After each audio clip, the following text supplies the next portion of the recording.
con la unidad 3, o bueno, el tema 3, que es de la personalidad, que es lo que entraría, ¿no?, en su primer examen que van a tener ustedes. El día de mañana vamos a tratar de hacer un repaso de todo lo que hemos visto hasta aquí, desde el inicio de la psicología, cómo se ha dado y demás. Allí voy a preparar algunas preguntas que igual ustedes pueden hacer en cuestión a su autoevaluación, ¿no es cierto? Tengo entendido ahí en las aulas virtuales. Les recomiendo que la hagan, ¿no? Si no les salió bien, tienen dudas, vuélvanlas a hacer, ¿no? Esa es la práctica que se quiere. Bien, entonces mañana vamos a estar igual respondiendo más dudas que haya respecto a algo que no haya quedado muy claro, o tal vez en alguna clase que ustedes no hayan estado. Entonces vamos a hacer una retroalimentación de todo lo que hemos visto hasta aquí. Sin embargo, hoy vamos a terminar con el último tema y, como siempre, ya saben, conmigo empezamos con ciertas preguntas de retroalimentación de lo que vimos el día de ayer. El día de ayer hemos visto parte de lo que ha sido la socialización, ¿no?, del ser humano, ¿no?, y en cuestión a todo lo que tiene que ver con sus agentes de socialización, y por ende también con algo muy importante que es el lenguaje, ¿no? Les he comentado ahí una historia, ¿no?, el por qué se dan estas cosas, ¿no?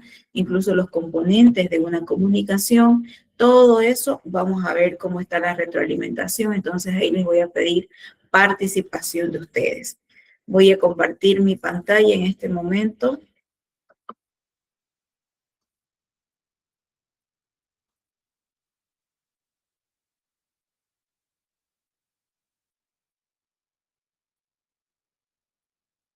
Bien. Ahí me dicen si pueden verla, si no.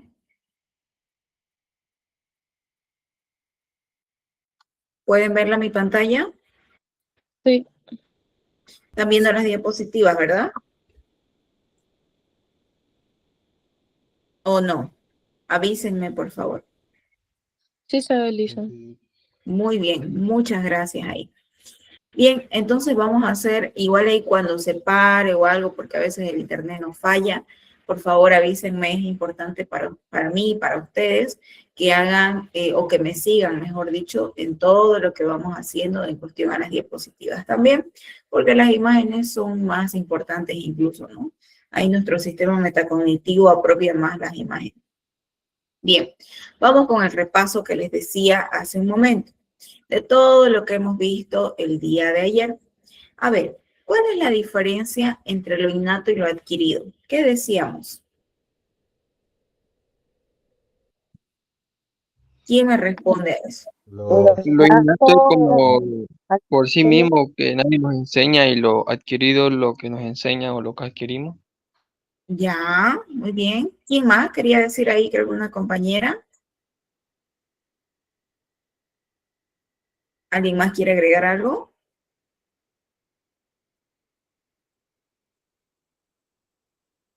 Creo que era lo mismo, ¿verdad?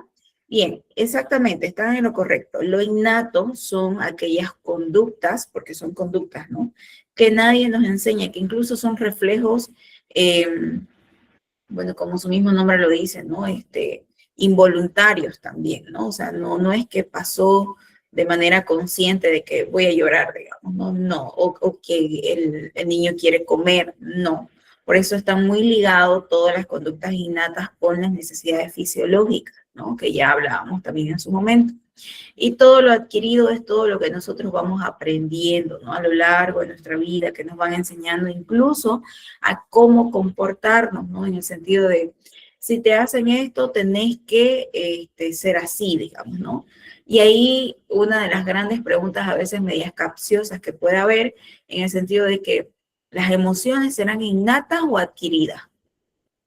¿Qué piensan ustedes? Innata. Innatas. ¿Ya? ¿Por qué innatas? Porque lo desarrollamos nosotros mismos. ¿Ya? Lo adquirido es cómo es nuestra conducta en base a nuestros sentimientos. ¿Ya? Eso último que se mencionó, Escuché más o menos que decía que lo adquirido es cómo es nuestra conducta en base a nuestros sentimientos, ¿o me equivoco? Sí, Ya. Con eso no quiso decir que es adquirido o es innato, las emociones. es innato. Ya. Ok, ¿alguien que piense diferente o todos piensan igual? A ver, pensemos. Las emociones son nuestras, es cierto, no es de nadie. Pero nuestra conducta, porque las emociones, como su compañera más o menos estaba diciendo, las emociones generan conducta, ¿no es cierto? Si hay algo, alguien que está queriendo decir algo en mensaje, por favor me lo leen, porque si no salgo de aquí, de las diapositivas. Bueno, como les iba diciendo, las emociones, si bien son nuestras, y esta es una pregunta muy capciosa, las emociones generan conductas, ¿no es cierto? Y estas conductas, de alguna manera, ¿no? Han sido aprendidas, ¿no? Por ejemplo, el niño cuando nace, él no sabe qué es tristeza, él no sabe qué es alegría, no sabe. De alguna manera le enseñaron que cuando él se siente así, eso se denomina tristeza, ¿no? Y hay que comportarse así, digamos. O ni siquiera es que lo dicen de manera textual los padres, sino que el niño observa, ¿no? ¿Cómo se comportan mis papás cuando tienen esta misma reacción que yo, o sea, este tema de sentirme así? Y ahí es donde va aprendiendo incluso cómo debe comportarse. ¿O acaso no tenemos personas que no lloran, ¿no?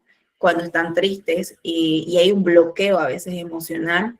Y cuando nosotros hacemos un poco más las preguntas más a profundidad, probablemente alguien le dijo que no se debe llorar o lo tomó el tema del llanto como, no sé, pues no como ser muy vulnerable, ser expuesto, ser débil, etcétera, etcétera. Alguien le dijo en algún momento. Entonces, las emociones, si bien las sentimos nosotros, no es de nadie más, pero alguien nos enseñó que eso se denomina tristeza, que eso se denomina alegría. Si no, no hubieran las distorsiones que a veces hay cuando nosotros decimos, pero ¿por qué no está triste? ¿No? Decimos de la otra persona. Y cuando en realidad puede que esté triste, pero se está comportando de una manera diferente a la mía, porque es la manera que aprendió de expresar su tristeza. Creo que hay alguien con su micrófono ahí prendido. ¿O quiere decir algo? ¿Sí? Adquirir es lo mismo que descubrir, dice. O ¿Perdón? descubrir la vida. ¿Adquirir es lo mismo que descubrir? ¿Escuché por ahí? Sí, descubrimiento no ¿Sí? sería, porque yo creo que venimos con las emociones, solo que con el tiempo ya empezamos a vivir más y de acuerdo a eso ya se empieza a sentir, se empieza a descubrir. No es que alguien nos enseña, Ya. no sé, digo, no es que alguien nos enseña qué tiempo tenemos. Será. Muy bien, está muy, muy bien la pregunta. Ajá. Su pregunta entiendo que sí, adquirir es lo mismo que descubrir, ¿no? Entiendo esa pregunta. A ver, Sí, sí. ok. El tema de descubrir, bueno, nosotros todo el tiempo estamos descubriendo nuevas cosas, ¿no? Pero adquirir se refiere a que ha sido enseñado, ha sido aprendido. Mediante, puede ser el descubrimiento propio, puede ser un aprendizaje directo, ¿no? Que alguien nos haya dicho, así son las cosas. Pero también a veces es indirecto. Lo que les digo hace un momento y lo que les decía, al niño no le dicen a veces los papás específicamente, eh, bueno, cuando te sentís así quiere decir que estás enojado. No le dicen específicamente, ¿no? Pero el niño va viendo también y a veces pregunta, ¿no? Entonces, y ahí le van poniendo nombre a las emociones y le van poniendo nombre a los comportamientos y va aprendiendo, ¿no? Por eso Bandura decía que el niño aprende por observación, ¿no? por modelado, imita, ¿no? Ahí a las primeras figuras de socialización que tiene, que en este caso son la familia, por eso decíamos que es tan importante. Entonces, lo adquirido es aquello que yo adquiero, o sea, que yo bajo el aprendizaje adquiero. Puede ser mediante un descubrimiento que lo haya hecho yo, o sea, no sé, yo descubrí, digamos, ¿no? De que el niño, por ejemplo, descubre por sí solo de que si mete los dedos al enchufe, le puede pasar corriente, ¿no es cierto? Entonces ya va a ser una conducta aprendida de que no va a volver a meter los dedos ahí por descubrimiento, ¿no? Pero ¿qué adquiere? Adquiere un aprendizaje. Puede ser también de manera muy directa, que alguien me diga no, ¿por qué? Por esto, ¿no? O esto es así, ¿no? Entonces ahí no sé si les respondí su pregunta, y si hubiera alguna otra pregunta también. Esto es muy importante, ¿no? Porque lo innato acuérdense que son conductas y reacciones involuntarias y fisiológicas, van de la mano con lo fisiológico. Por eso ya nos lo decía Maslow en la pirámide de necesidades, que abajo las primeras son las necesidades fisiológicas, que son innatas, no se piensan, ¿no? Simplemente se dan. Con esto seguimos, a ver. ¿Cuáles son los agentes de socialización del ser humano? ¿Qué decíamos? Familia, escuela y Familia, lo medio. escuela y Y los seres medios. Ajá, muy bien, exactamente. Los agentes de socialización del ser humano son estos tres. La familia en primer lugar, miren qué tan importante es la familia, ¿no? La escuela en segundo lugar, donde ya yo les decía que ahí se ven las diferencias, y la escuela va a tratar de generalizar, digamos, los valores, ¿no? Porque ahí vamos a ver las diferencias entre cómo han sido las crianzas hasta ahí, ¿no? Y los medios de comunicación y las redes, en realidad, que hoy día tenemos, que van a estar de manera simultánea. Antes podríamos haber dicho de que cuando crezca ese niño, ay, va a ser el bombardeo de las redes. Hoy no. Hoy, desde que el niño se le puede dar, digamos, ¿no? La tablet o el teléfono se lo dan, ¿no es cierto? Entonces, las redes, los medios, es algo con lo que ya crece y es un agente de socialización para él. Yo les decía que por eso incluso estamos teniendo problemas en cuestión a las habilidades sociales, ¿no? Ahora hay un déficit en las habilidades sociales de estas nuevas generaciones porque se comunican mejor, ¿no? Por todo el tema de chat, ¿no? Que de manera presencial. Bien, y aquí algo que yo les pongo aquí para que podamos ver. A ver, el siguiente concepto, ¿a qué hace referencia? ¿Qué quiere decir o qué será? A ver, dice, es un conjunto de símbolos y signos mediante los cuales no solamente se expresan los pensamientos, sino también los estados los estados afectivos, en realidad es ahí, alegría, tristeza, amor, etcétera, exigencias, órdenes, necesidades y preguntas. ¿A qué nos estamos haciendo referencia? ¿Mm? Y esto estaba dentro de lo que yo les decía, está en su libro, la perdón, comunicación. Lenguaje. lenguaje. Ajá. ¿Ah? Sí, sí, es cierto que dentro de la comunicación va a estar el tema del lenguaje, pero el lenguaje, acuérdense la historia incluso que yo les decía ayer, ¿no? De este niño que se comunicaba así, pero se comunicaba como un animalito. No se comunicaba como un ser humano a través de qué? Del lenguaje, ¿no? El lenguaje es algo vital para nosotros, ¿no? Si bien tenemos, o sea, por ejemplo, ahí el lenguaje de señas, ¿no es cierto? Que sí, también ahora es algo adquirido que tenemos, pero el lenguaje del verbal ha sido, por ende, y por mucho tiempo, algo muy importante y valioso. Por eso dicen, ¿no? Que es un conjunto de símbolos y signos también, ¿no? Bien, veamos. ¿Cuál es la diferencia entre el significante y el significado?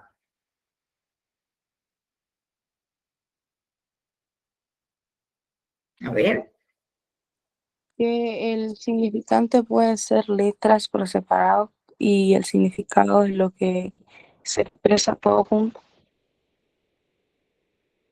Ya, muy bien. El significante son vamos a llamarlo así, las letras de manera individual, que al juntarse el conjunto, ¿no?, de esas letras, se les va a otorgar un significado.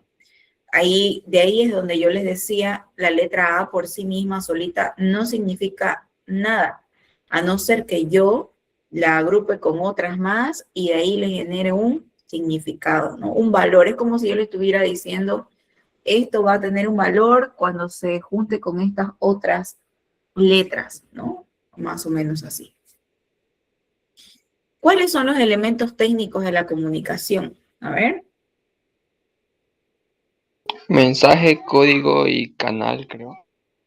Muy bien, sí, sí. Hay cuidado con confundirnos con los elementos psicológicos, ¿no? Que son otros. ¿Y qué serán? A ver, cuéntenme estos elementos técnicos. ¿A qué hace referencia cada uno de los que mencionamos?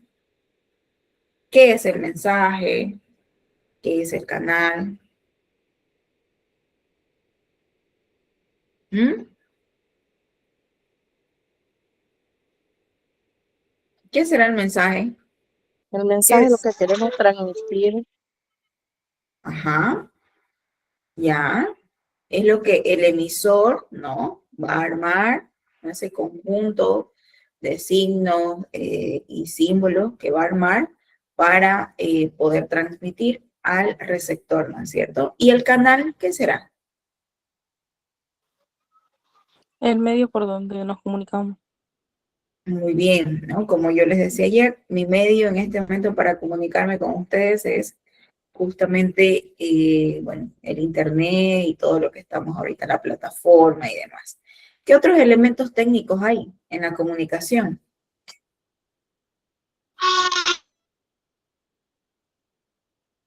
¿Mm? ¿Qué La falta? retroalimentación, Ya, la retroalimentación, ¿qué será? Es lo que el emisor da el mensaje al receptor y el receptor como que recibe el mensaje, lo traduce. Ujú, lo decodifica y responde, ¿verdad? Pero falta algo. Acuérdense de la imagen que yo les ponía. Y el canal, perdón, el código, Lo interpreta. ¿qué serán los códigos?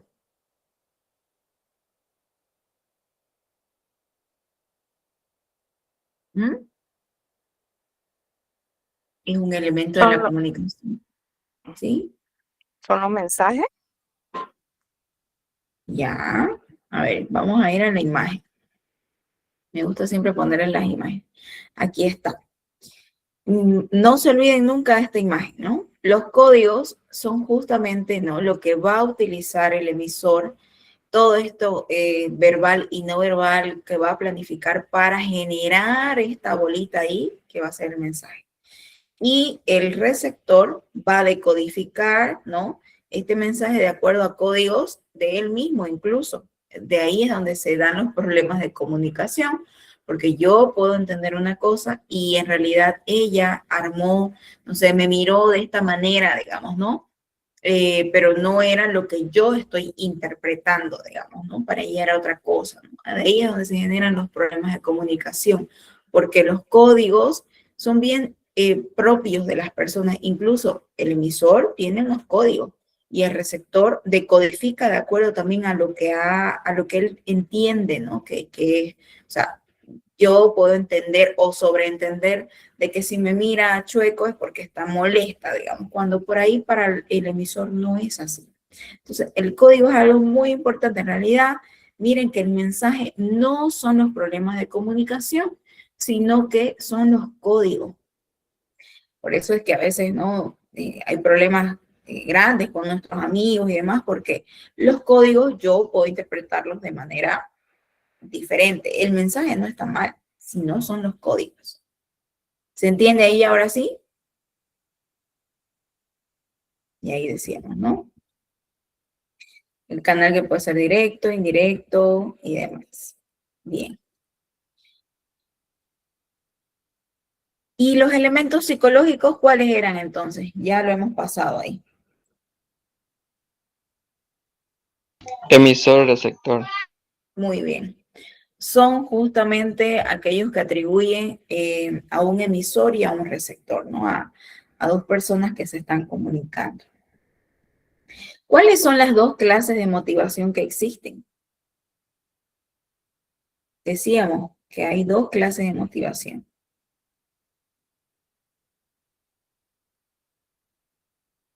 Creo que fisiológico y social, algo así, dice. Ya, ajá. Sí, están enmarcadas en fisiológicas y las otras, ¿cuáles serán? Está muy bien. ¿Quién se acuerda específicamente?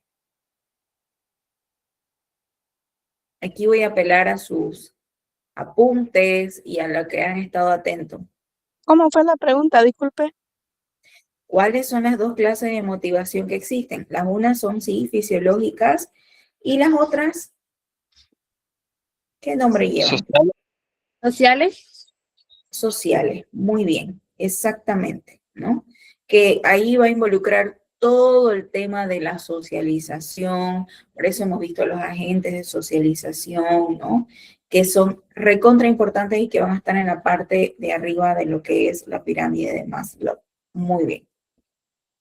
A ver, y aquí otra pregunta. La comunicación a través de la palabra pueden considerarse dos aspectos. ¿Cuáles son?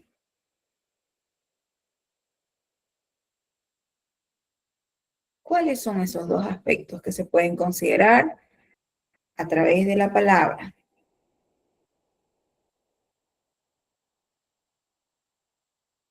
Eso también ya les decía ayer. Y hablamos antes de lo que se decía del significante y significado. ¿Qué se hablaba? El denotativo y el connotativo. Muy bien. ¿Y qué quiere decir el denotativo y el connotativo?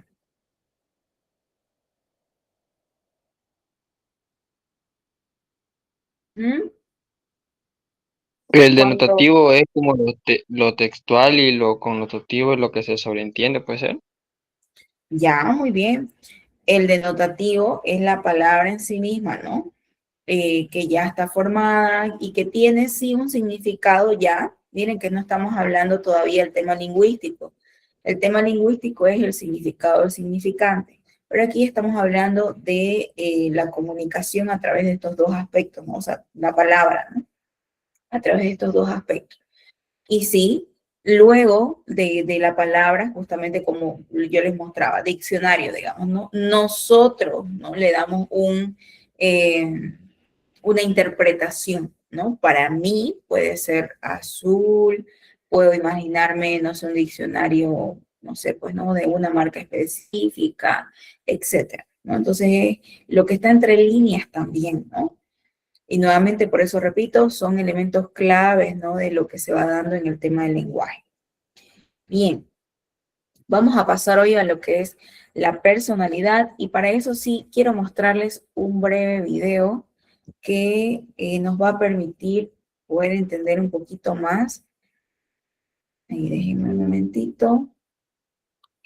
Sobre todo este aspecto.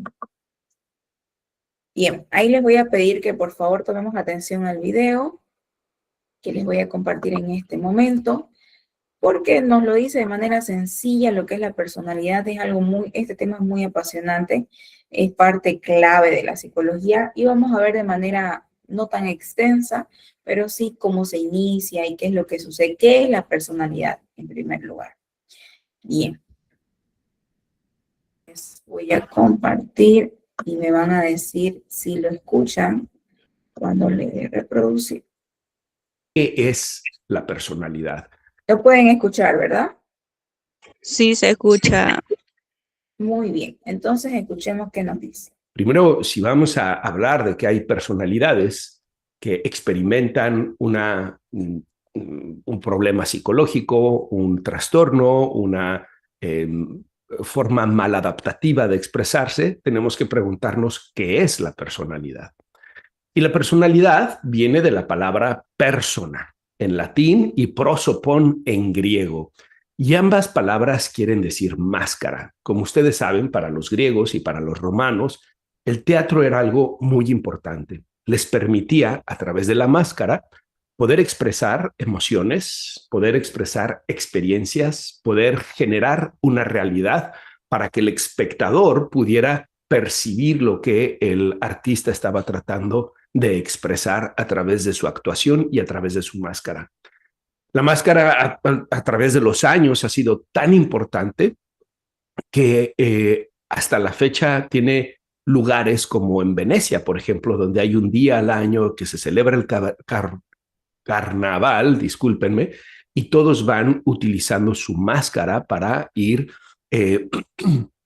expresando una forma de ser que tal vez no es la que expresan todos los días. La máscara permite de esa manera explorar formas de pensamiento, de emoción, formas de ser, formas de actuar, sin que uno tenga que revelar su verdadera identidad, ¿no? Entonces, la palabra personalidad tiene su origen en esa palabra, en persona, prosopón, máscara. Y desde ahí podemos ver que la personalidad es en realidad ese cúmulo de máscaras que tenemos. Nosotros nos presentamos de una manera no siempre igual con unas personas que con otras personas. Cuando estoy yo aquí con ustedes, tengo mi máscara del profesor de psicología que está interesado en transmitir temas psicológicos con ustedes. Cuando estoy con mi esposa, tengo la máscara del esposo, del amante, del que la quiere, del que tiene un compromiso. Cuando estoy con mis hijos, tengo la máscara del papá. Cuando estoy con mis amigos, tengo otra máscara. Y no quiere decir que no esté siendo congruente, porque a pesar de que tengo múltiples máscaras, sigo siendo yo. ¿Les ha pasado que cuando se reúnen con amigos de la preparatoria, por ejemplo, salen formas de pensar, conductas, chistes, conversaciones que no salen con nadie más y que muchas veces tienen su origen justamente en la preparatoria? Bueno, pues así la personalidad podemos entenderla como ese conjunto de máscaras que tenemos.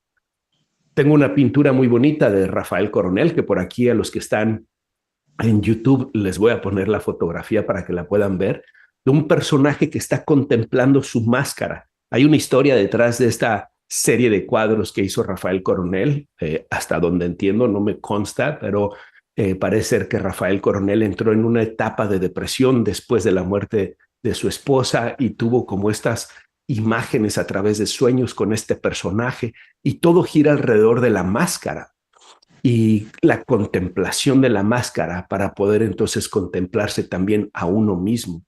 Y es que si uno no identifica, reconoce cuáles son esas máscaras, uno no puede identificar cuál es el verdadero yo. Las máscaras muchas veces encubren el verdadero yo, porque hemos aprendido a convivir de una manera u otra manera dependiendo de las circunstancias o las personas.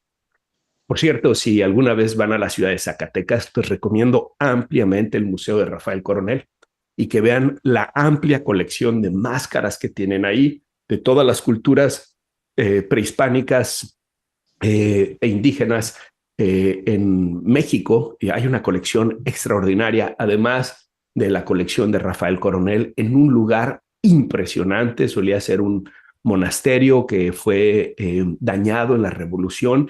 Y les cuento con mucho orgullo que mi abuelo llevó la tarea de la reedificación, digamos, la restauración de ese edificio y la construcción del museo. Y quedó, no es porque mi abuelo lo haya hecho, sino porque realmente es muy bonito. Les voy a dejar una foto para que lo vean también. Un lugar espectacular que vale mucho la pena que lo visiten si van algún día a la ciudad de Zacatecas. Muy bien, volviendo entonces a qué es la personalidad, esta persona, prosopón, en griego, máscara, el cúmulo de máscaras, quiero compartirles una definición de Carl Gustav Jung, el psicólogo suizo, sobre el tema de la personalidad. Él dice, la personalidad es la realización suprema de la idiosincrasia innata de un ser vivo. Es un acto de valentía lanzado frente a la vida, la afirmación absoluta de todo lo que constituye al individuo. La adaptación más exitosa a las condiciones universales de existencia, unida a la mayor libertad posible de autodeterminación. Me encanta esta frase porque tiene muchas palabras complejas, profundas, que nos pueden ayudar a entender que la personalidad tiene, por un lado, un elemento biológico. Nosotros nacemos con un temperamento, existe la teoría de los temperamentos, que es el componente biológico de nuestro actuar, de nuestro sentir, de nuestro pensar. Pero además de ese temperamento, ese componente biológico, crecemos en un núcleo familiar, en una sociedad, en una interacción con nuestros pares, con nuestros amigos, en la escuela, dentro de una cultura donde hay un sistema de creencias religioso, filosófico, político, y además vamos teniendo experiencias positivas y desafortunadas. Y nosotros vamos abriéndonos camino en medio de todo eso. Es como si fuera emergiendo la personalidad en medio de todas esas experiencias. El sustrato biológico, familiar, cultural, religioso, político, las experiencias de la vida, va emergiendo quién soy yo. Y fíjense qué bonito, porque dice, constituye la afirmación absoluta de todo lo que constituye al individuo, la adaptación más exitosa a las condiciones universales de existencia. Y es que dentro de todas esas coyunturas, dentro de todos esos elementos de donde emerge la personalidad, tu versión, tu expresión de la personalidad fue la mejor de las formas posibles. Eso no quiere decir que sea una personalidad perfecta o que sea una personalidad plenamente desarrollada, porque como vamos a ver hoy, las personalidades pueden trastornarse, ¿no? Pero sí quiere decir que esa fue la respuesta que tu ser encontró a esas situaciones existenciales, a esos sustratos biológicos, culturales, familiares, religiosos, políticos y las experiencias que viviste, que no pudo ser de una manera distinta. Y esto conlleva a la mayor libertad posible de autodeterminación. Y esto es también muy importante, porque es a través de la personalidad donde vamos a tomar las decisiones que van a guiarnos. Recientemente les compartía una publicación de una fotografía mía cuando tenía 22 años en la ciudad de Barcelona y una decisión crucial para mí que tomé en ese momento y cambió el rumbo de mi desarrollo profesional, humano, y que ahora le debo a ese joven de 22 años, le debo la persona que soy por la decisión que tomó en ese momento de dejar a un lado los excesos, de enfocarse a los estudios, de buscar una experiencia trascendental, de poder comprender los fenómenos religiosos, psicológicos y filosóficos, y cambió la trayectoria de mi vida. No quiere decir que esa libertad y esa autodeterminación sea plena, porque de todos modos o aún va a seguir atada, unida a esos elementos que estábamos hablando hace un momento, a esos sustratos y esas experiencias, a esa respuesta existencial que hemos dado. Pero quiere decir que gracias a todo eso tenemos esa capacidad de libertad y autodeterminación, a veces limitada, porque puede nuevamente darse un desarrollo inapropiado, a veces plena, y la mayoría vamos a estar en algún lugar intermedio. ¿Qué les parece a ustedes esta definición de? Bien, con eso vamos a continuar con lo que tenemos. Denme un segundo. Vamos a volver a las diapositivas.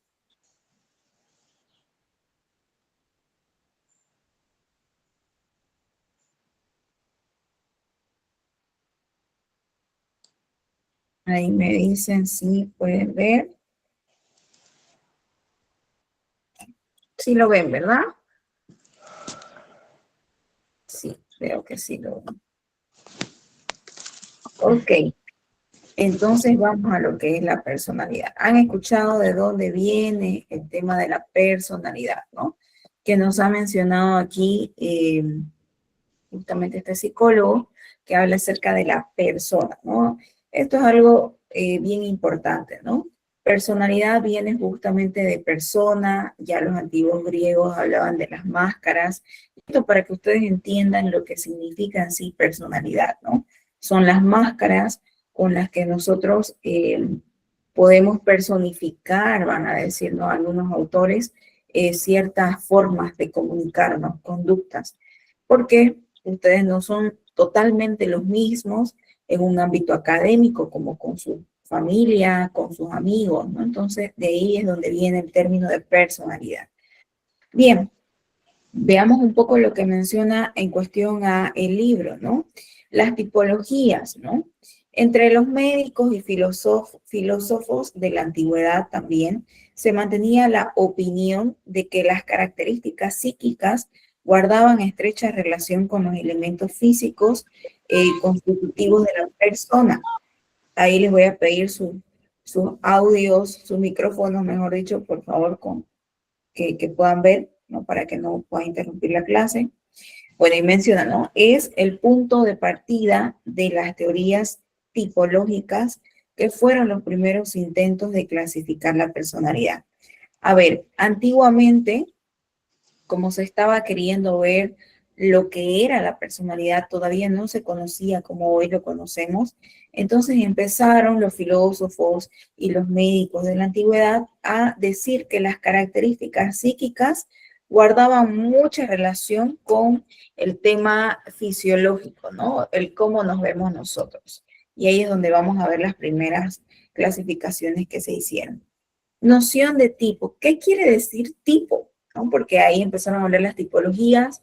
¿Y qué querrá decir tipo? Es la agrupación, va a decir, ¿no? O van a decir ellos, de rasgos característicos que se evidencian en determinadas personas mediante las cuales se las clasifica. Es decir, ellos hicieron como que una clasificación de que en esta clasificación tienen ciertas características, en estas otras tienen otras.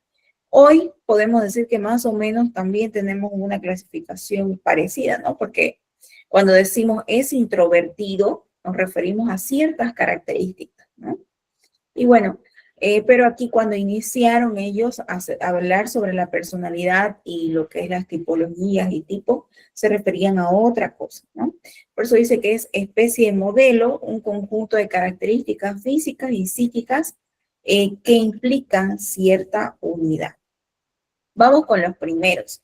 Los primeros que hablaron sobre las tipologías, que se utiliza aún mucho en el tema forense, por ejemplo, los policías, los detectives todavía lo llevan porque sí fueron parte importante de la teoría del delito.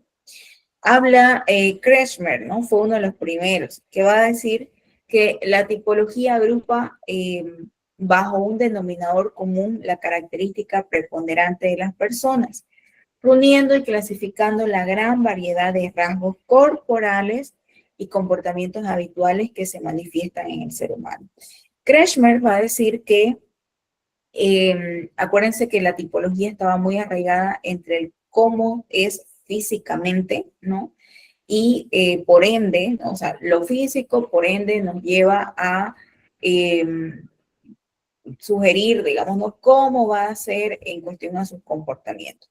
Kretschmer va a ser uno de los autores que habla de la teoría del delito y va a decir que ciertos delitos los cometían, digamos, ¿no?, por ejemplo, no sé, el robo los cometían las personas que eran, no sé, pues más flaquitas, que pueden correr, digamos, ¿no? O sea, ciertas clasificaciones del cuerpo permitían ciertos comportamientos, va a decir él. Y él hace esta clasificación, ¿no? Aquí yo les he puesto una pequeña imagen de cómo él clasifica, ¿no? Hoy en día estas teorías han quedado un poco obsoletas porque sabemos que no es 100%, ¿no? Que, a ver, un atleta se comporte de X manera, digamos, ¿no? Y que no se comporte de otra. No tiene que ver, ¿no?, con el tema de su físico, ¿no? Sino que hay muchas más cosas ahí que involucran a la personalidad. Pero él hace justamente esta clasificación y dice que hay los tipos lectosómico, perdón, ahí, tipo atlético y también tipo, y aquí, no sé por qué se me ha ido, pícnico. Vamos a ver en qué consiste en cada uno, pero ya les estoy mostrando ahí cómo se ven cada uno de ellos. A ver, el pícnico, miren que es justamente este de acá, Y ahí en físico vemos, ¿no? Que es una persona más o menos gordita, más baja de estatura. Vamos a ver qué dice Kretschmer. Él dice que justamente en lo físico son de poca estatura, rechonchos, va a decir, ¿no? Que se hace referencia a que son más gorditos, rostro rollizo, ¿no? Que es rojizo, cuello grueso y corto, hombros y pechos redondeados, manos cortas y anchas, y así tal cual lo dice él en la teoría del delito, ¿no? En los temperamentos de estas personas, ¿no? Que tienen estas características físicas, va a decir que pueden variar entre ser locuaces, o sea, alegres, humoristas, tranquilos, sentimentales, apacibles, el que goza de la comodidad y la buena comida y el práctico activo, ¿no? O sea, es una persona que es más sentimental, que es más graciosa, que goza más de estar, no sé, pues incluso hasta en trabajos más sedentarios, ¿no? No le gusta hacer esfuerzo físico. Por eso va a decir él en su teoría incluso que este tipo de personas tienen estas características psicológicas por su misma constitución corporal. Veamos los lectosómicos que veíamos, ¿no? Que eran un poquito más largos de estas personas. Veamos qué dice.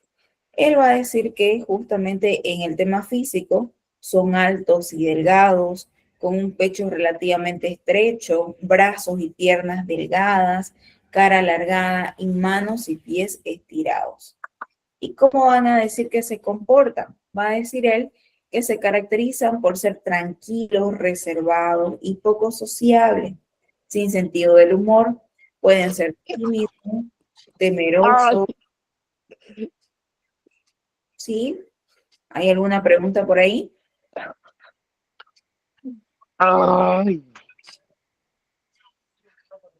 Si no hay ninguna pregunta, hay un micrófono,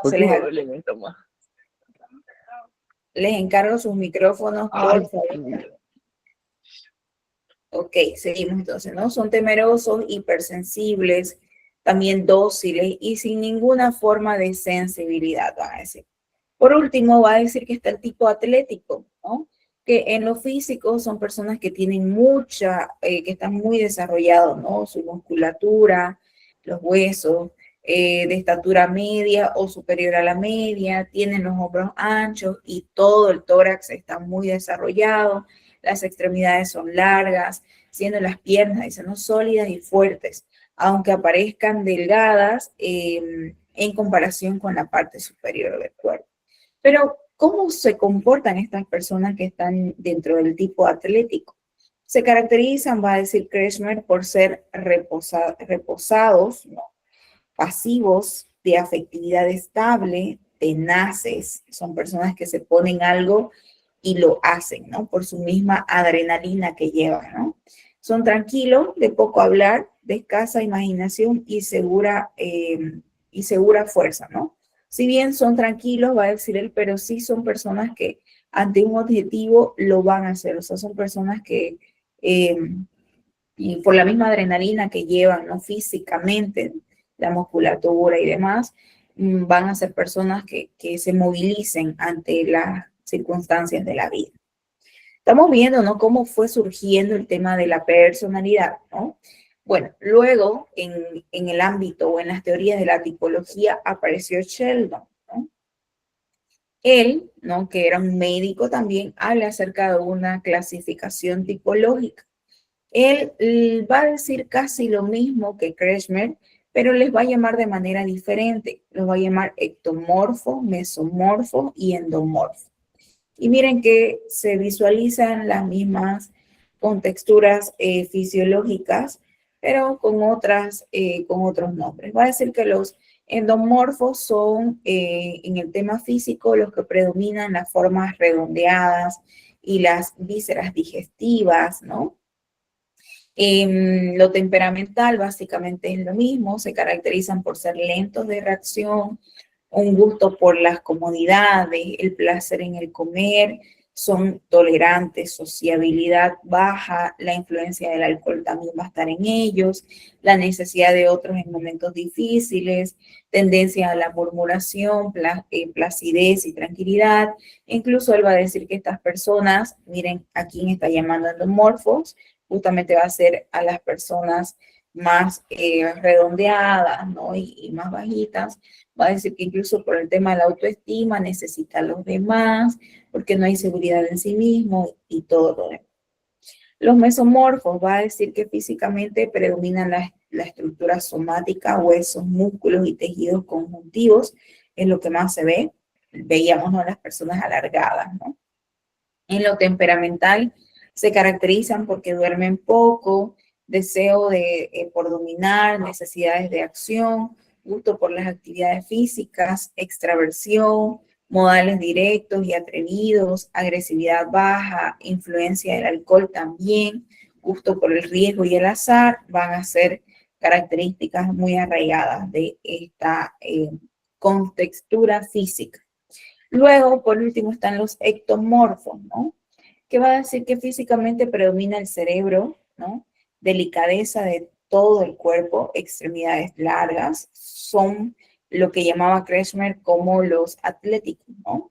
En lo temperamental se caracterizan por la rapidez excesiva al reaccionar, son impulsivos, sueño superficial, son solitarios, gusto por la reflexión, necesidad de soledad en momentos difíciles, introversión, escrupuloso, ¿no? O sea, son audaces, vivaces. El recato sentimental, ¿no? Son muy afectivos, son más impulsivos y control emocional. O sea, mucho cuidado con estas personas, según ellos, que vemos que tienen un cuerpo atlético, ¿no? Porque puede ser que temperalmente sus características sean más de manipulación. Pero estos dos autores, que en realidad básicamente son médicos y hacen la teoría del delito, hicieron esta tipología para asemejar un poco lo que era la personalidad con los rasgos fisiológicos, ¿no? Y aquí lo que les decía, básicamente ambos se refieren a lo mismo, pero les pusieron otros nombres, ¿no? Solo que cada uno bajo una tipología específica de acuerdo también a lo que habían estudiado, ¿no?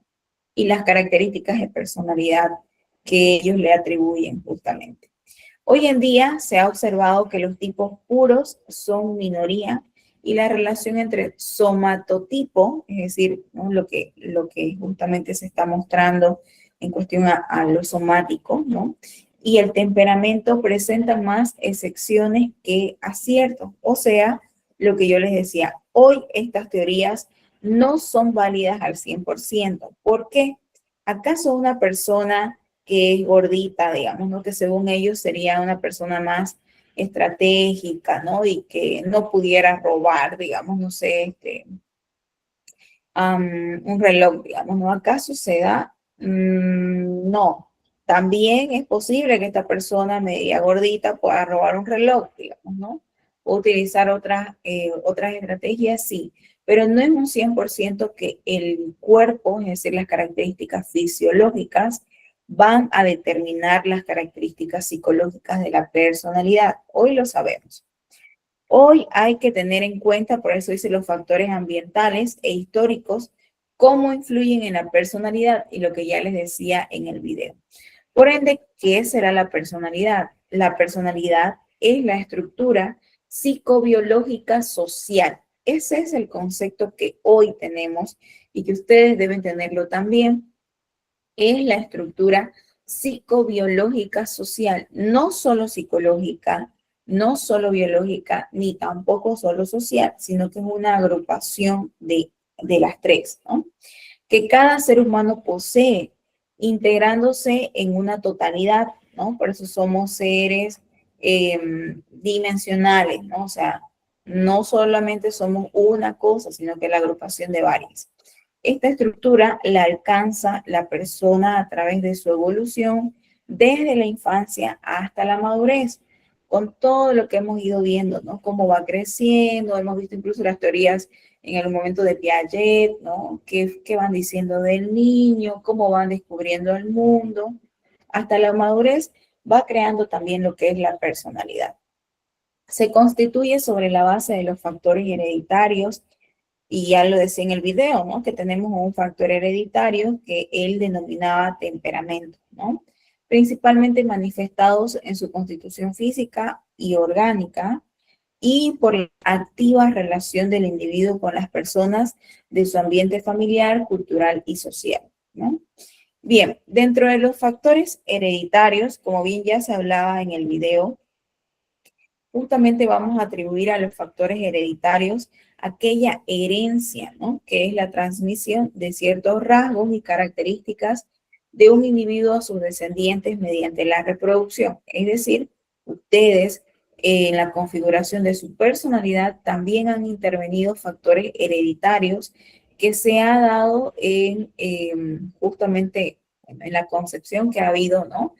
Y que tienen ustedes muy arraigados rasgos de papá o de mamá, ¿no? Ahí hay un porcentaje más de uno, más del otro, pero que están, ¿no? Y que tal vez no son muy visibles a simple vista, pero en ciertas reacciones se notan, ¿no? De ahí es donde decimos, ay, se parece o reacciona a su papá, digamos, como su papá, ¿no? Es justamente por esto. Dentro de estos factores hereditarios, lo vamos a desmenuzar en ciertos apartados, ¿no? Para no poner todos en la misma bolsa. Y se va a clasificar en herencia biológica y herencia psicológica, ¿no? Acuérdense, por favor, dentro de los factores hereditarios va a haber una herencia biológica y una herencia psicológica. Dentro de la herencia psicológica, ¿o a qué atribuye la herencia biológica? ¿A qué atribuye? Es el mecanismo que se realiza a través de los genes transmisores, ¿no? ¿Cuál es su gen de ustedes? Ahí justamente el ADN, ¿no? Que es el que ustedes tienen, ¿no? Es el material genético que tenemos todos nosotros, y a través de él es el que se va a heredar, ¿no? Estos factores, o bueno, la herencia biológica, ¿no? Estos son pequeñas partículas submicroscópicas, ¿no? Que justamente es lo que es el ADN, formadas por cadenas de ácidos, ¿no? Acuérdense que el ADN es el ácido desoxirribonucleico, esa palabra bien complicada, pero justamente es esto, ¿no? Que contiene potencialmente rasgos y características provenientes del padre y de la madre, ¿no? Y a través de estos de sus antecesores también, ¿no? Ahí justamente en este material genético está constituido no solo de ellos, sino también de toda una generación, ¿no?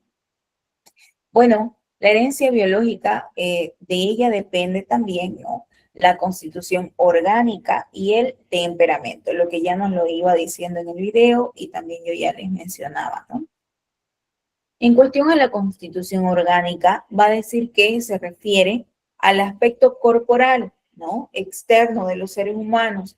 Mediante ella se transmiten características como el color de los ojos, los labios, el color de cabello, la piel, los rasgos faciales, la forma del cuerpo, la talla y otras características corporales.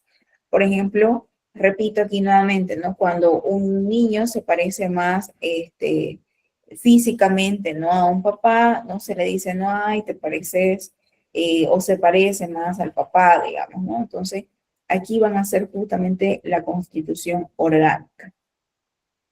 Bien, también tenemos en cuestión al temperamento, ¿no? Que el temperamento también está basado en una herencia biológica que se ha dado justamente en el tema del ADN, ¿no? Que es una fuente de tendencia o disposición a reaccionar afectivamente de una manera, ¿no? Que no es consciente, es más instintiva, es más innata, o sea, es algo que está dado por una herencia biológica, ¿no? Es el estado de humor habitual, esta tendencia viene de las células y de las necesidades biológicas del individuo. El temperamento nace con el sujeto, ¿no? O sea, aquel niño que llora más, digamos, ¿no? ¿Por qué llora? ¿Qué le pasa? A veces dicen, no, ay, ese niño es súper malo desde bebé. No es porque sea malo, sino que simplemente tal vez hay un tema de un temperamento más fuerte, quizás, que viene, no sé, pues del papá, digamos, no de la mamá. Entonces, por eso justamente se va a ir dando este aspecto. Ahora, la herencia psicológica, ¿a qué hace referencia? Dice que es la influencia que ejerce el medio, ¿no? Los agentes de socialización, acuérdense de lo que vimos ayer, sobre el comportamiento y la manera de ser de cada uno de nosotros. Y de la herencia psicológica va a depender justamente, no totalmente, ¿no? Ambas, tanto la herencia biológica como la herencia psicológica, van a influir, más ninguna depende al 100%, ¿no? Para que sea una personalidad. Pero bueno, en cuestión a la herencia psicológica, de ella va a depender en cierta medida la inteligencia y algunos estados afectivos. De ahí es donde decimos, ¿no? Que en cuestión a la inteligencia, ay, salió inteligente igual a la mamá, digamos, ¿no? E incluso se tiene un poco de datos de que la madre o de la madre es que tenemos esta transmisión un poquito más de en cuestión a la inteligencia, pero no es 100%, ¿no? Y bueno, la inteligencia como la capacidad que tiene el individuo para resolver adecuadamente situaciones nuevas o problemas, ¿no? O sea, la manera en que resuelve, ¿no? Esa resolución de problemas que tiene. Existe una relación entre la inteligencia de los hijos y de los padres, ¿no? Algunos estados afectivos que son sentimientos y emociones que caracterizan a la familia, tales como la depresión, entusiasmo y otros, ¿no? Puede ser que dentro de la familia haya habido un historial de depresión, entonces puede ser que también dentro de una herencia psicológica de los factores hereditarios pueda ser que se transmita eso, sí, puede haber un porcentaje, ¿no? También tenemos a los factores mixtos, que es la interacción de lo hereditario y ambiental. Tal es el carácter, que el carácter, como hasta en el video iba diciendo, se va formando, ¿no? Nosotros nacemos con un temperamento que viene de un factor hereditario, pero luego vamos con todo lo aprendido y demás, vamos viendo cómo vamos a enfrentar la vida y eso va constituyendo lo que se denomina carácter, que atribuye características propias de esa persona, ¿no? Por eso ninguno es igual a otro. Algo que yo les digo siempre, por más que en mi test me haya salido que soy introvertido, mi forma de ser introvertido es muy diferente a la de mi compañero. No somos iguales, ¿no?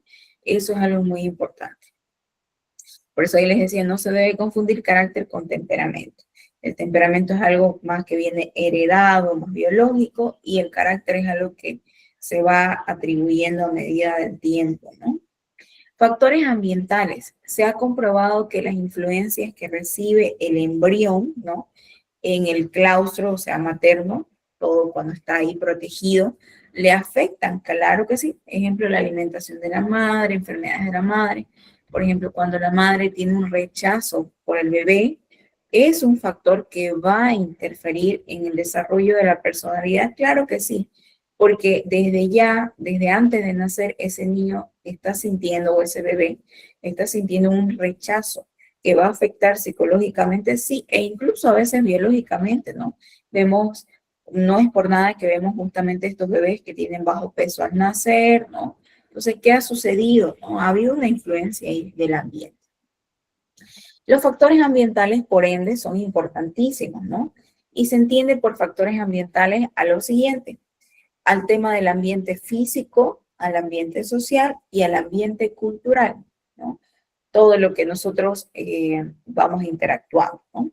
El ambiente físico o mundo de la naturaleza, ¿no? Comprende la situación geográfica, flora y fauna, clima. Aquí si nosotros pudiéramos hacer un estudio, lo que yo les decía, ¿por qué en los Países Bajos hay una alta tasa de depresión? ¿El tema del clima influye? Claro que sí, ¿no? Incluso ellos, los que ya nacen allá, deben tener otras características en cuestión a los factores de su personalidad, ¿no? Porque, bueno, el mismo cuerpo y las mismas emociones psicológicamente evolucionan de acuerdo a la situación que haya en el mundo exterior. El ambiente social, que es el conjunto de espacios de relacionamiento que vivencia la persona, ¿no? Son las formas, forman este ambiente en la familia, la escuela, los amigos, los vecinos, etcétera, ¿no? Toda la interacción social que nosotros tenemos. Y por último está el ambiente cultural, todo lo que es la influencia de la cultura, ¿no? Lo que nos dicen que es en cuestión de cultura, constituido por todas las creaciones del ser humano, ¿no? Edificios, máquinas, radio, televisión, libros, leyes, normas, ¿no? Ahorita, por ejemplo, que viene el carnaval, tradición carnaval, o tradición cruceña que dicen, ¿no? O sea, todo el tema cultural que incluso nos caracteriza, ¿no? ¿Qué es característica del cruceño, ¿no? El carnaval o el ser, como dicen, el ser solidario, ¿no? Todo esto son factores que nos van a influir y que van a ir formando nuestra personalidad. Por ende, el aprendizaje es uno de los procesos decisivos que se realiza en el medio ambiente. Es fundamental en la vida del hombre. Casi toda la conducta humana es resultado de un aprendizaje. La historia personal también es un proceso que, influenciado por los factores anteriores, determina la personalidad, ¿no? O sea, todo lo que estamos viendo, básicamente estoy redundando en este aspecto para que quede claro que la personalidad se va conformando, ¿no? Por una serie de factores que ya hemos visto, ¿no? Que tanto son heredados, ¿no? Son ambientales, son factores mixtos que van a influir en el desarrollo de la personalidad. En conclusión, entonces, la personalidad está condicionada por muchos factores, no solo por uno solo. Por eso es que el concepto es que es biopsicosocial, ¿no? Lo cual determina la forma de ser de cada persona, siendo cada uno distinto según cómo se estructura en lo hereditario, lo adquirido, el aprendizaje y la historia personal, ¿no? Por eso lo que les decía, ninguna persona es igual a otra, por más que en su test le haya salido introvertido, no va a ser la misma forma de comportarse que su compañero que dice que es introvertido también. No va a ser igual. Entremos entonces en el tema de liderazgo y personalidad. Hasta aquí, ¿se ha entendido todo lo que hemos hablado o hay alguna duda? Se entendió, profe, aunque muy largo. Ya, muy largo. Me veo que chipa, Lisa. Ok. ¿Qué les chipa? A ver. Muy rápido. Muy rápido. Ya. Los factores chipa un poco, muchos factores son. Ya, sí, es cierto. Son varios factores, pero acuérdense que ustedes deben basarse en el concepto de la personalidad, que es biopsicosocial. Y dentro de cada uno ya tenemos lo que es su ramificación, ¿no? Ahí para que ustedes, yo les recomiendo que todo lo que estamos hablando, ustedes puedan hacerse un mapa mental, ¿no?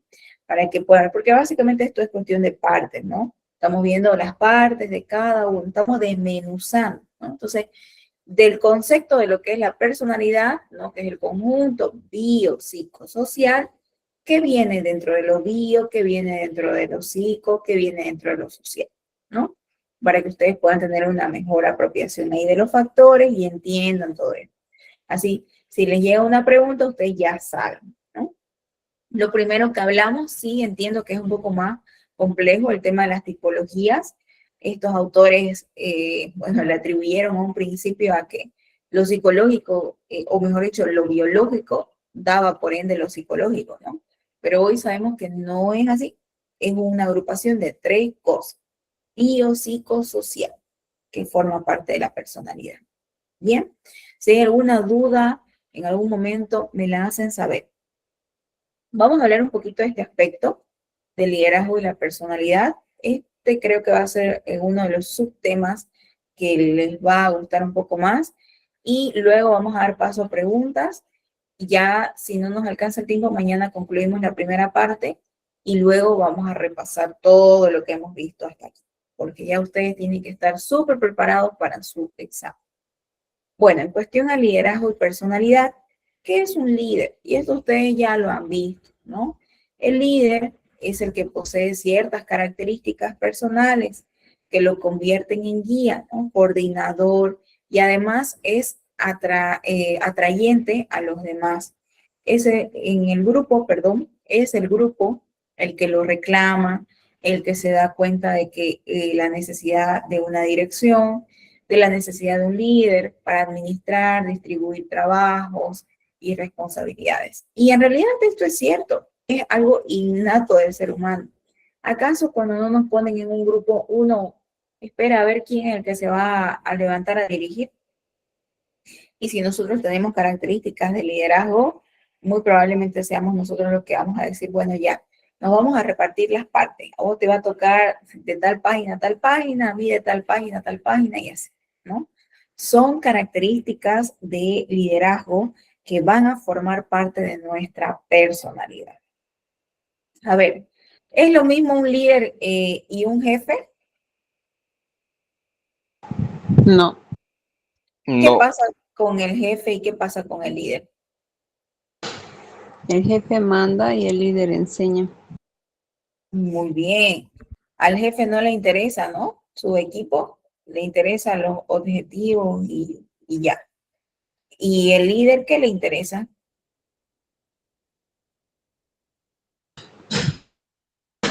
Enseña, guía. Enseña, guía, Salir sí. adelante con todo el equipo, Ah, muy bien, exactamente. Por eso es que tan todo vaya en difícil. bien común. Bien. Ah, están diciendo muchas de las actitudes de un líder que les vamos a ver. Y sí, por eso es que es tan difícil encontrar un líder, ¿no? A la mayoría de los trabajos tienen un líder o un jefe.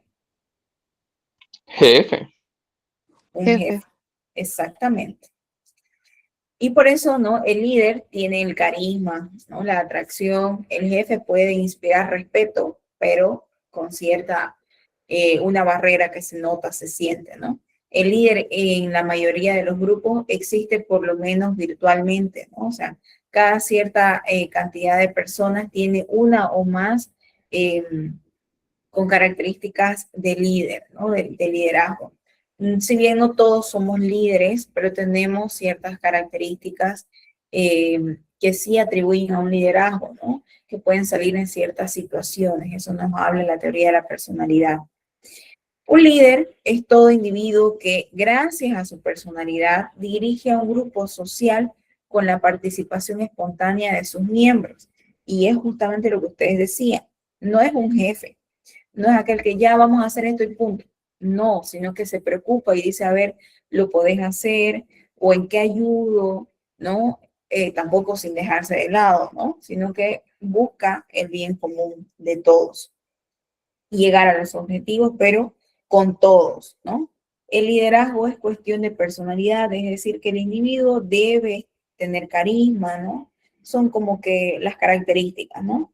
Pero el buen liderazgo tiene que ver con capacidades particulares relativas a administrar, distribuir responsabilidades y trabajo. Son características mucho más arraigadas de un liderazgo. Ahora, a veces me dicen, no, yo no tengo liderazgo. ¿Será que no tiene liderazgo o más bien no es el liderazgo típico que estamos acostumbrados? Hay liderazgo, ¿no? Hay tipos de liderazgo, estilos de liderazgo. Y aquí vamos a ver el liderazgo autocrático, ¿no? Es líder, miren, o sea, le interesa que todos lleguen, pero, ¿no? Parecido a un jefe, ¿no? No le interesa qué piensan sus subordinados, exige que cumplan sus órdenes. El autócrata es una persona irritable, es colérica, ¿no? Muchas veces brutal y desconsiderado, ¿no? Suele generar en sus dependientes temor, pasividad o rebeldía, ¿no? Si bien no le interesa lo que piensan sus subordinados, sin embargo, sí hace de que todos lleguen, no importa cómo, ¿no? O sea, no importa quién tenga que atravesar a otros, digamos, ¿no?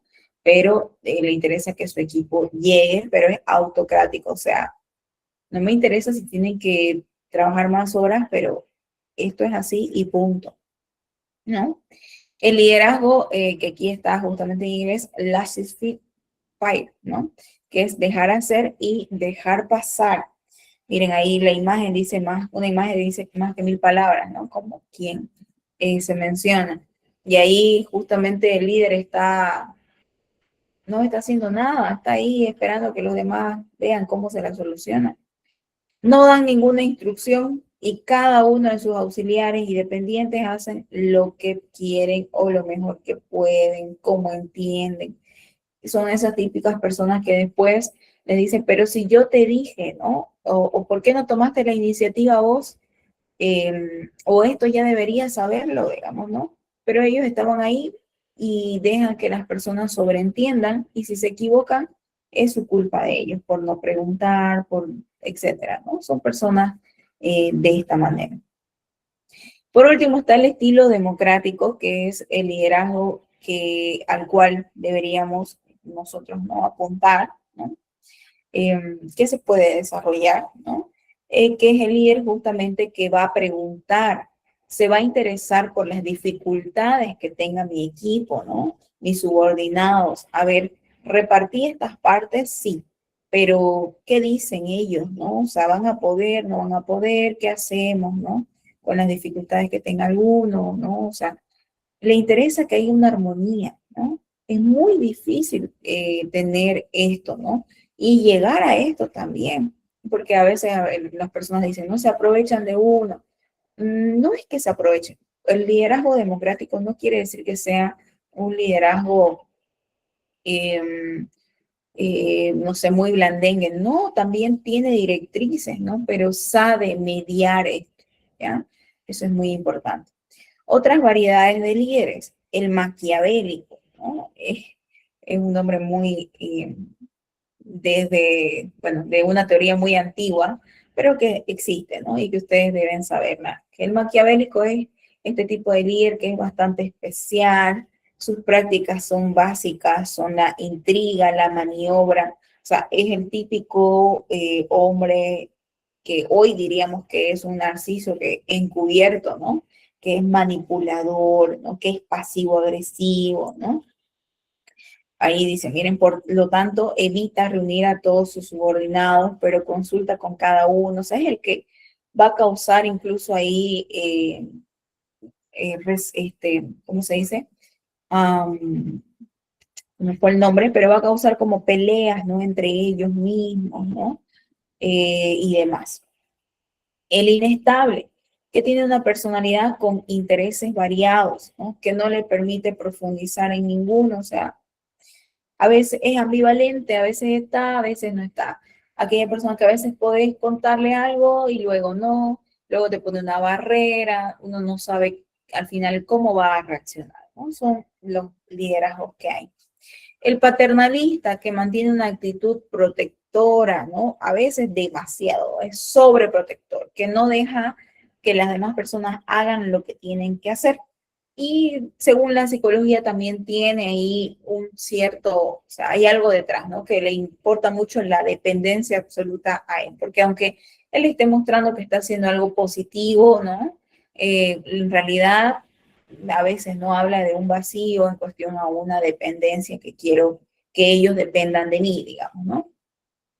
Por lo tanto, dice, no logra el liderazgo por la manipulación de los afectos y la sumisión de los seguidores, ¿no? O sea, es el que todo te lo da, ¿no? Al tal punto de que te sobreprotege. Tampoco es la idea, ¿no?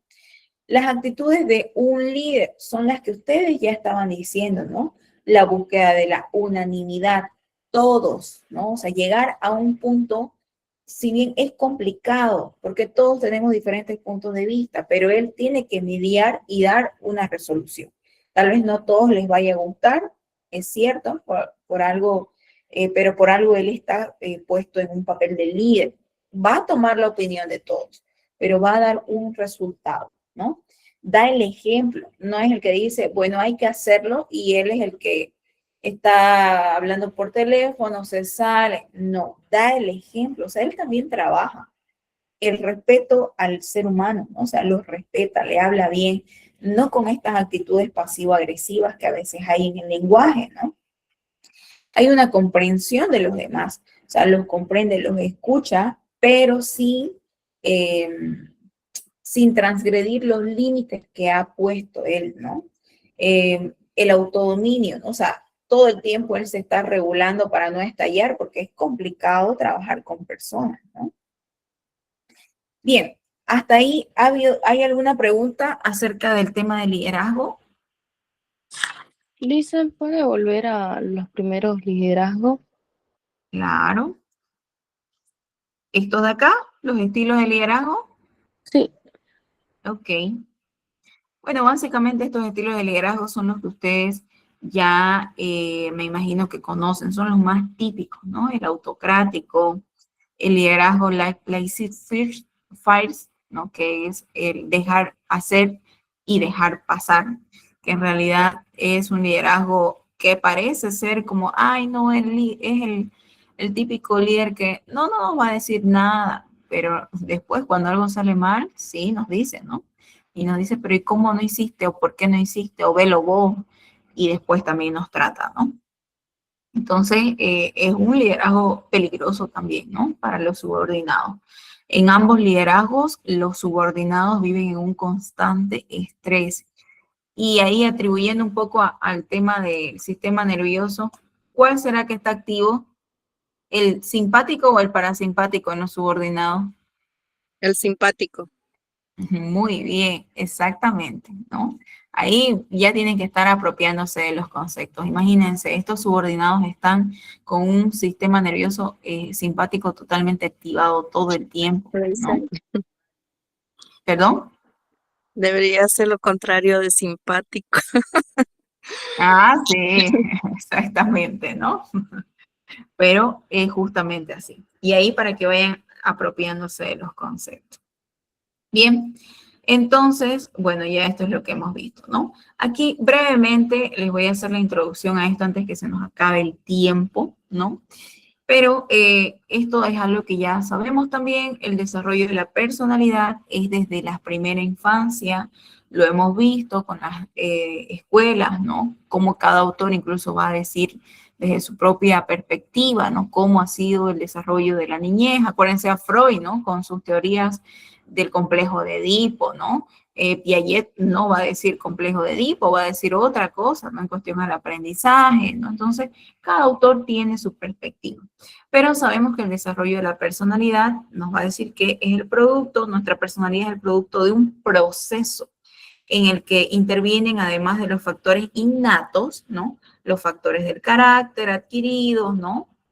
Cuya naturaleza es social y cultural, como ya lo hemos visto, ¿no? Con todo lo que hemos visto en cuestión a los factores. Una primera parte del desarrollo de la personalidad es la gestación. Es tan importante, a veces no se le da importancia. Creería yo que hoy sí se le está dando mucho más importancia, por eso tenemos lo que llaman la estimulación temprana, ¿no? Y que sí es muy importante. A mí me encanta ver como psicóloga que ahora incluso hay lugares, ¿no? Donde, no sé, donde hay actividades donde van las mamás embarazadas con sus parejas, ¿no?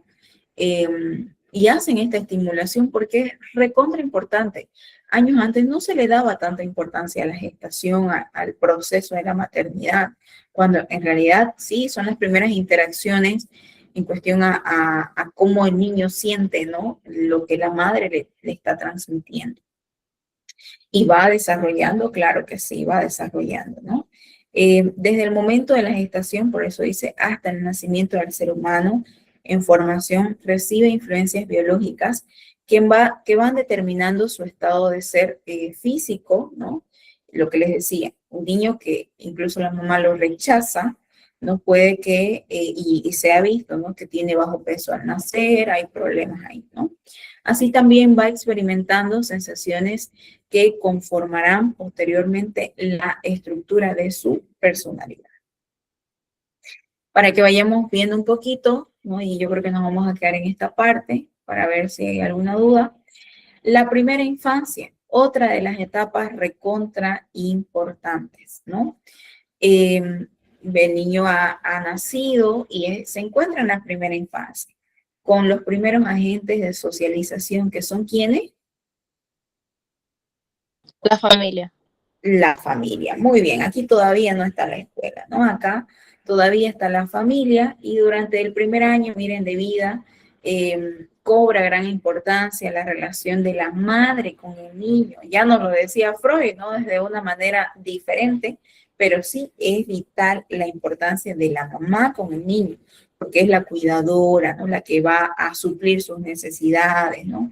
Él va a aprender, y lo que hoy tenemos la teoría de los apegos, ¿no? Va a saber si va a poder, ¿no? O sea, si hay confianza, ¿no? En alguien que va a suplir sus necesidades o no. A través de la madre intervendrá, dice, ¿no? También el ambiente social que determinará si alrededor del niño existen o no tensiones, tranquilidad, movimiento o calma, ¿no? O sea, si la madre está en un estado de alerta, ¿no? Si constantemente pelea con el papá, ¿no? Cómo está la familia, todo eso va a influir en la primera infancia muchísimo en el primer año de vida, ¿no? Esto influye, dice, ¿no? En las diferencias individuales entre un niño y otro de la misma edad. Y eso lo vemos después en el colegio, ¿no? En la escuela, cuando es el segundo agente de socialización, los maestros ven las diferencias, ¿no? ¿Y por qué? Porque han sido influenciados por ambientes también diferentes, por madres diferentes, ¿no? Y de ahí es donde se va configurando la personalidad de ese niño o niña. En el desarrollo del segundo año de vida, las diferencias individuales van en aumento, ¿no? O sea, ya se amplifican mucho más. En esta etapa es destacable la influencia del medio social en el desarrollo del lenguaje, ¿no? O sea, ya el medio social va a involucrar o va a influir muchísimo en el lenguaje que tenga este niño, ¿no? Porque él ya va a escuchar, ya empieza a reproducir palabras, ¿no? Entonces, ahí vamos a ver cómo está el medio social.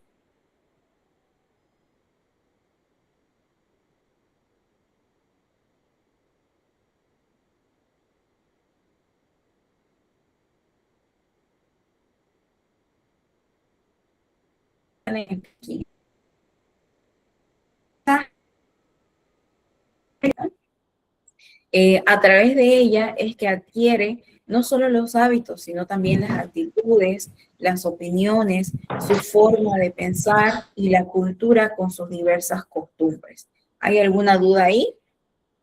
Escuché un micrófono. Dicen, Sí. ¿Escucho? yo quería hacer una pregunta antes que me olvide. Es sobre Claro. la tipología, creo que, de Ya. los cuerpos, los tipos de cuerpo. Ajá. Yo quería saber si, o sea, hay una persona que está, que no está tan formal como la que estaba formal, y la otra que es medio gordita.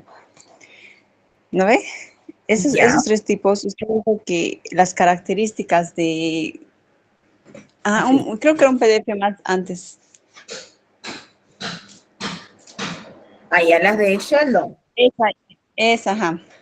Ya. En esas características usted dijo que la del medio, la persona del medio tenía mejores resultados, por así decirlo, que la de la derecha, porque la de la derecha, que es una persona más rellenada, era más tranquila, más alegre, a lo contrario de la primera.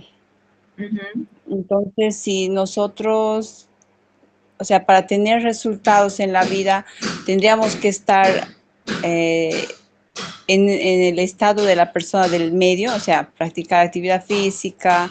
¿Es así? Nosotros conseguimos mudar esa, ¿cómo le digo? Esa etapa psicológicamente, ¿conseguimos mudarlo? Entiendo su pregunta. Muy buena pregunta. Y mi respuesta es no. Estas teorías de tipología, tanto de Sheldon como de Kresmer, fueron las primeras que iniciaron. Acuérdense que ellos eran médicos y lo que les dije, ¿no? Atribuían el tema de la personalidad y la conducta humana a la formación fisiológica del cuerpo. Pero nuevamente, por eso les dije, ¿no es cierto? Que hoy nosotros sabemos que, acá lo que yo les decía, que no es netamente un 100%. No es que si yo soy atlético, voy a tener estas características. O sea, no me determina. No, el cuerpo no me determina al 100%, porque hoy sabemos que somos biopsicosociales, ¿verdad? Y determinan muchos factores ahí. pero fueron las primeras teorías que se dieron, ¿no? Y que ahí en base a eso, por ejemplo, fue la teoría del delito, ¿no? Que a través de esta fue que se fue descubriendo justamente todo este aspecto. Pero no nos determina. Hoy sabemos que somos biopsicosociales, pero en su momento ellos atribuyeron lo físico a lo psicológico y a lo conductual. ¿Se entiende ahora sí? Puede ser ahí como cuando, digamos, un gordo, una persona gorda, baila mucho mejor que una persona flaca, ¿o no? En realidad acá atribuía que, por ejemplo, una persona que es más robusta va a tener, por ejemplo, unos tipos de comportamiento más sedentarios, que incluso, como les digo, estos dos médicos hablaban de la teoría del delito, entonces o probablemente esta persona va a tener más delitos de tipos más cognitivos, digamos, no de tanto de activos, ¿no? Porque por sus mismas condiciones físicas, ¿no? Pero repito, estas son teorías que dieron a un inicio. Hoy no es 100% el físico que determine mis características de comportamiento o personalidad. Es un conjunto biopsicosocial. Eso no se tiene que olvidar nunca, porque si ustedes solamente atribuyen a lo fisiológico, estaríamos viendo solo a lo biológico, ¿verdad? Y sabemos que hoy no es así. ¿Se entiende ahí?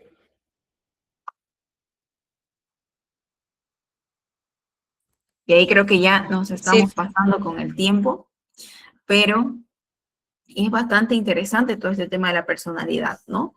Ok, bueno, vamos a seguir mañana. Si hay algunas dudas más, me las hacen saber. Mañana vamos a repasar, vamos a terminar con este tema de la personalidad, que nos faltaba un pedacito, pero todas las dudas que tengan son válidas y las vamos despejando y vamos a hacer un repaso.